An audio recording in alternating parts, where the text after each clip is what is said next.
So this is how the M113 engine is going to be able to sit at the back of the car. Welcome to another video from XF Motorsports, and for this one it's time to start work on a really long project that I'm super excited about. We're going to be taking this Mercedes S-Class and we're going to be turning it into a Mercedes F1 car. So for this project, someone actually reached out to me a while back and he wanted me to build him something really insane, something that looks exactly like a Mercedes F1 car and performs just as well too. So this is someone who already owns quite a few fast cars. He owns a few time attack cars, a few Corvettes, a radical SR8 that he races, but now of course he wants to go with something that is going to be quicker than all of that. So we discussed a few options and finally we settled for this one. So what this project is going to be is that, yeah, on the outside it's going to look exactly like a 2019 Mercedes F1 car.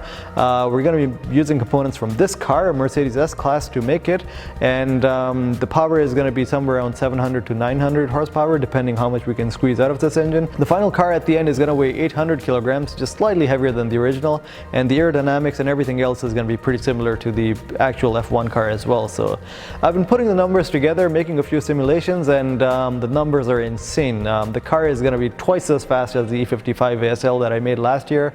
It's going to be pretty much quicker than anything out there. I guess the only thing faster would be an actual F1 car at that point. So I cannot even wait to see how this one turns out. Once the car is done, the person's actually going to be flying here. He's actually not from Canada. And then we're going to be taking the car to the racetrack together, testing it out. And once he's happy with it, he's going to be taking the car back. And yeah, that is going to be it for the project.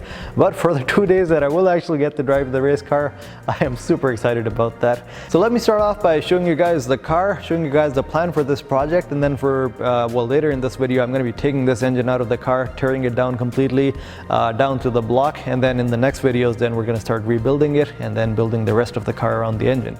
So starting off by showing you guys the car that we're going to be starting with. It is a 2005 Mercedes S-Class, and you might be thinking why we chose to go with the heaviest car in the Mercedes lineup to make an F1 car out of. And well, the reason is because we're not going to be using too much from this car. We're just going to be taking the engine out of it, a few other components, and then we're pretty much going to be scrapping the rest of the car.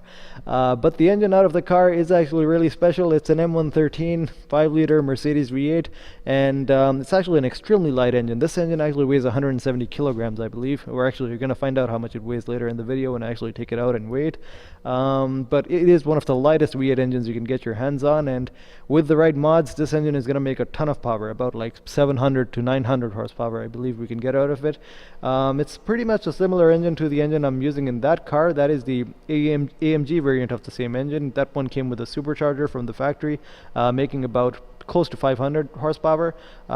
This one of course is not supercharged, that's why it does not make that much horsepower, but this variant of the engine we are actually going to be able to rev it higher because it does have a shorter stroke. So later in the video I am going to be taking this engine out of the car. We're going to be taking the engine apart completely down to the block, and then after that in the next parts we're going to be building this engine, making a dry sump system for it, changing the internals in it, going with better internals, better valve springs so that we can rev this engine way higher, and connecting with two turbos and getting a hell of a lot of power out of it. So it's going to be a pretty extreme engine rebuild, and an even more extreme build when we start building the rest of the car around it. So yeah, now let's get into showing you guys the design for the rest of the car. So this is the design for the car that I've come up with so far. So basically we started off with the design of a 2019 F1 car, and then we changed it a bit from there. So of course the first change we made was the wheels and tires. The actual car sits on 13-inch wheels, but the problem with those wheels was that you can't fit any type of decent brakes on them, so we had to move to regular 18-inch wheels, the same as I'm using on the E55 ASL. So I've put these two cars side by side so you can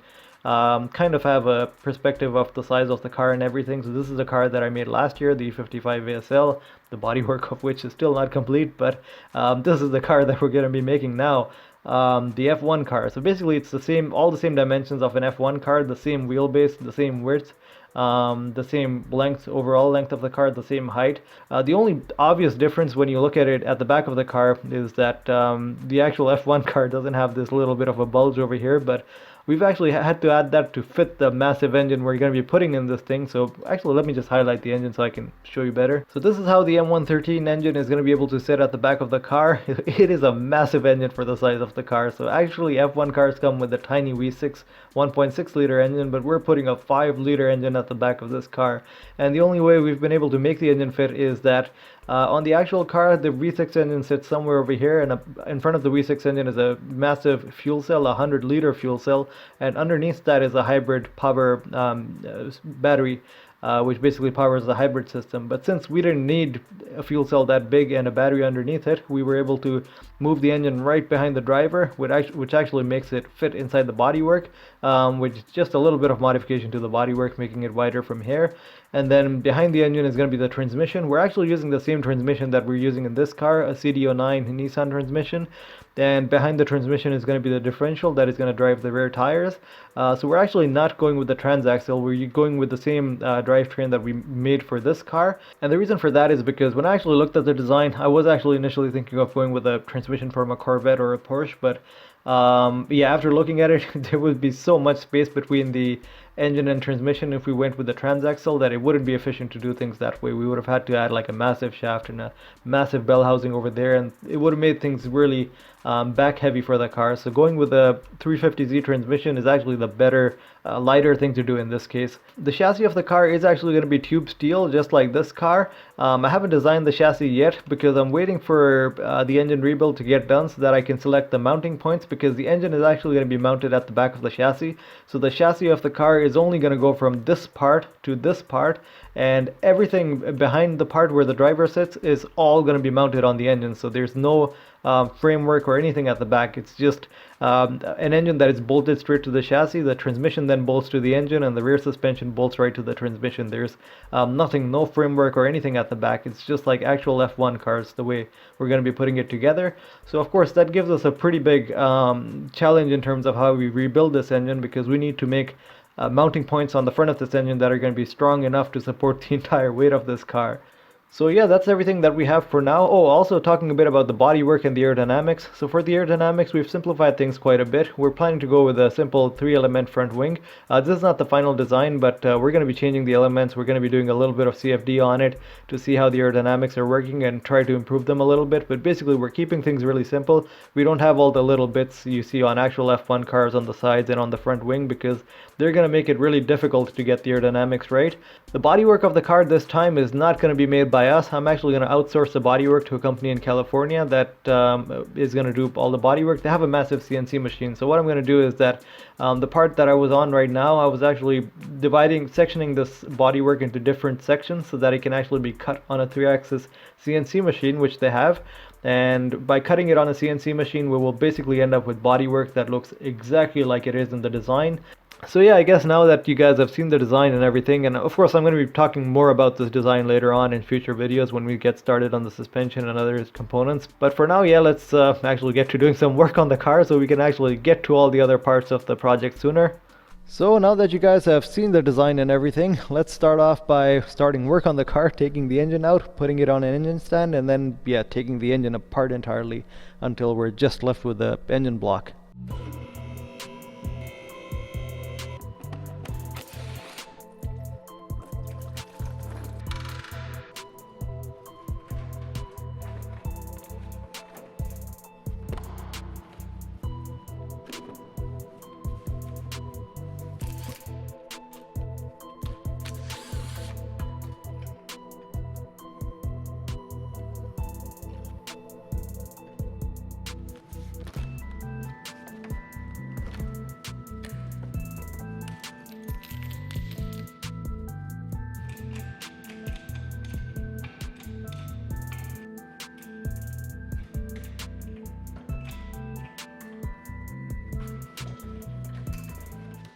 So there it is, the M113 engine finally out of the car, and you might be asking how much this engine finally weighs now.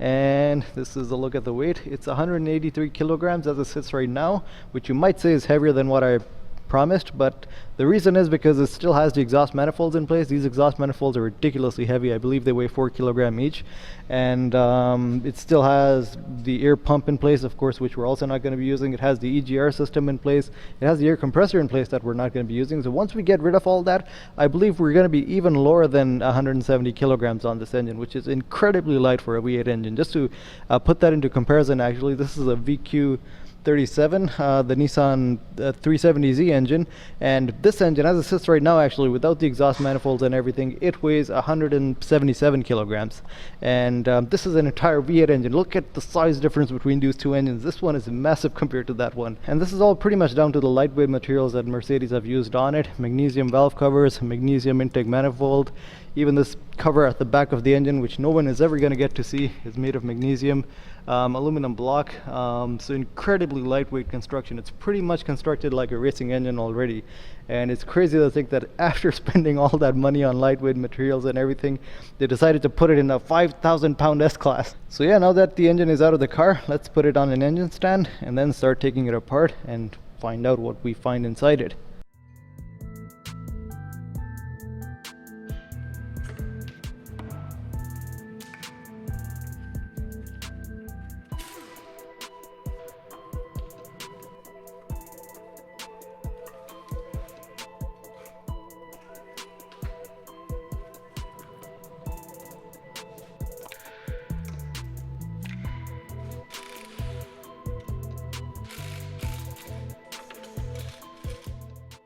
Here's how far I've gotten with taking the engine apart so far. So basically, yeah, the intake manifold, exhaust manifold, all the accessories on the front are removed, and some of these things, of course, I'm not even going to be putting back, because when we're going to be putting this engine back together, it's going to be quite a lot different than what it is right now.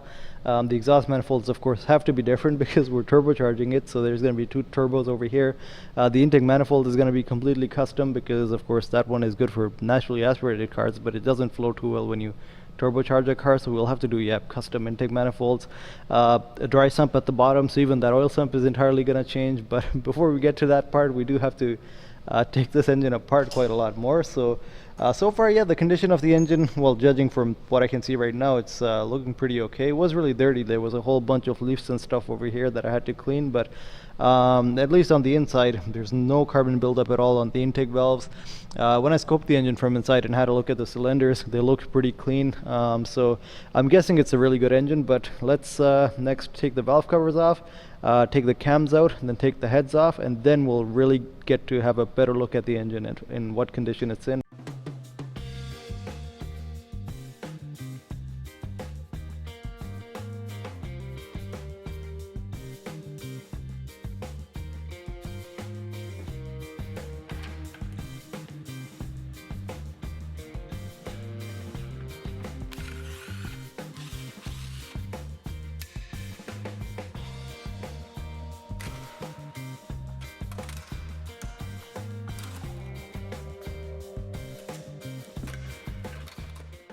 Here's a look at the engine after the heads are removed, and yeah, so far it's looking really clean. Look at these cylinder walls. They're looking like extremely clean. These are alusil coated walls, by the way. It's aluminum silicone. It's like a low friction coating on them, which decreases friction by 30% when the piston is moving up and down.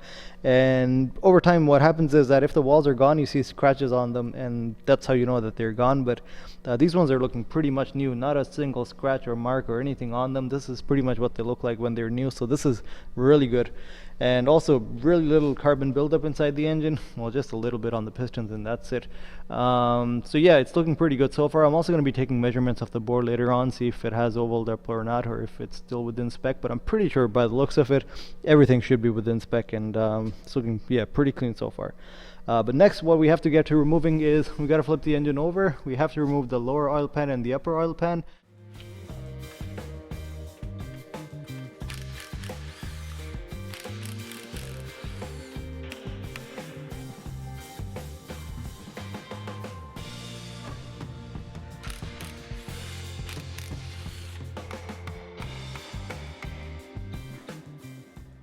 Here's a look at the engine after the oil pans are removed, and I wanted to show you guys this oil pump and oiling system that these engines had, which was the better oiling system. They didn't have the same oil pump which the cheaper models had, like the E-Class and CLS and SL even.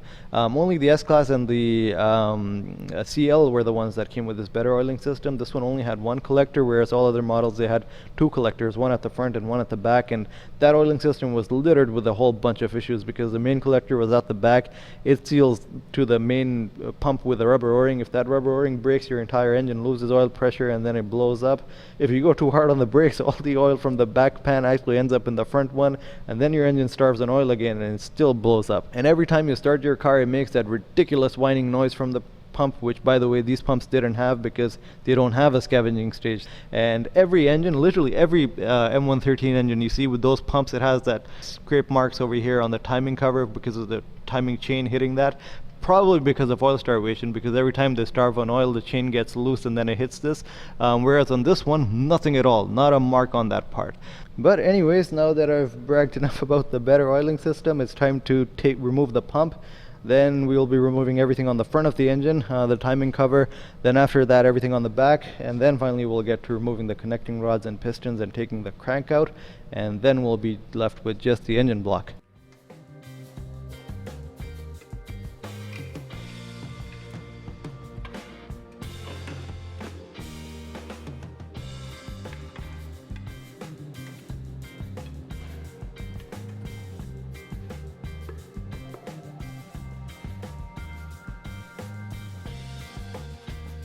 Now the crank pulley this time did turn out to be a bit of a pain to remove. Usually the crank pulley bolts on these engines come off pretty easily, but this one was stuck really bad, and finally we had to give it a lot of heat, almost melted completely in order to get it off.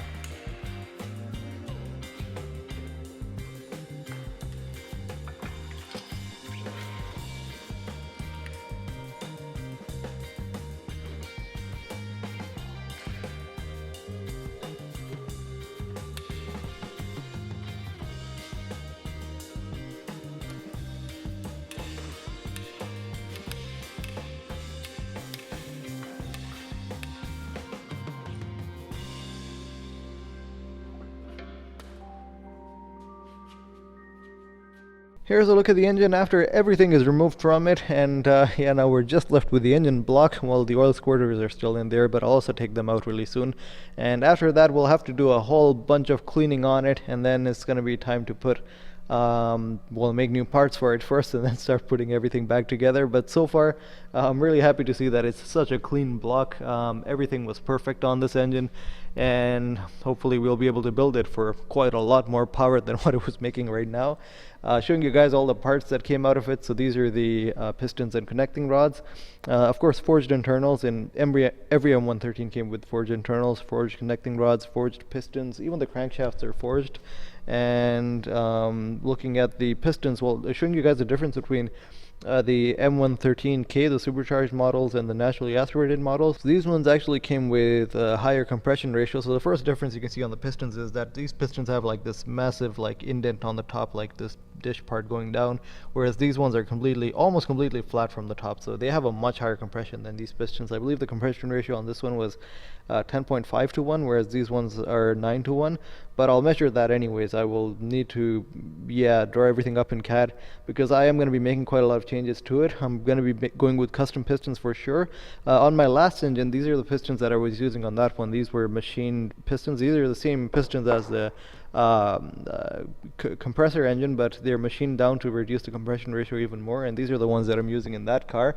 And yeah, the change definitely worked really well, because I can run boost and quite a lot more timing now, because whereas before when I ran the engine with higher compression, they become extremely knock limited at even 9 to 1 compression. So other things we're going to be doing is I want to measure these valve springs, how much tension they give. These are the ones from the M113K, the dual springs, whereas on these heads, the one that this engine had, they only have single springs. But that doesn't matter. What matters is how much force they're actually applying on the valves. And basically, yeah, I need to measure that force and also weigh the valves and the rockers and everything. So that will basically tell me what RPM I can take this engine to before it will hit valve float, and if these springs are going to be good enough for this engine, because I'm planning to rev it pretty high. We're planning to take it to 8,000 or even above it, depending on how well the engine flows. 8,000, by the way, I know is safe for these engines, because I have been playing around with that one. I have taken it up to 8,000 on occasions, and nothing really happens. Everything works even at 8,000 RPM. Right now, the rev limit on that car is set to 6,500, which was pretty much the default what these engines came with, which is way too low. With turbos, the engine flows way better. So at 6,500, it feels like the engine runs out of revs. So for this one, I definitely want to pair it with even bigger turbos that will flow better and then take the RPMs much higher. The crank and everything, I'm pretty sure is going to take it no problem, because first of all, this is the engine with the shorter crank. It only has an 84 millimeter bore. These were over square engines, by the way. They have a 97 millimeter bore and only an 84 millimeter stroke. So they're over squared by quite a lot. They're already built like racing engines. So hopefully, yeah, this engine should have no problem revving high up. This is a look at the crankshaft.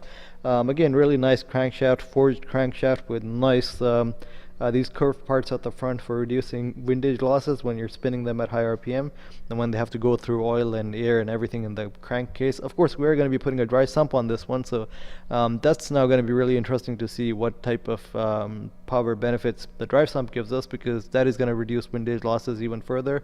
And also all the oiling issues that I'm having in that engine, basically oil foaming up coming out of the crankcase, and all those issues hopefully should be gone with this engine once we actually put a dry sump with it. In comparison, I've put an M113K crankshaft with it, so you guys can see the difference. And well, the biggest difference between these two crankshafts is that this one has a much longer stroke. I believe the stroke on these ones is 92 millimeters or something. And also the other difference on these counterweights, you can see that they've had to cut this counterweight off, so this is not a perfect circle. They've had to like flatten this part out, because when the piston comes down, the piston comes so close to this that it will actually hit it if they don't cut this part off. Camshafts too, I'm going to be changing to the ones in the M113K models, just because I believe they have a higher lift. I don't have one of those camshafts over here, but yeah, I think I will be measuring them out, seeing what the benefits are, what the timing difference is between these ones and those ones, and then deciding which ones to go with.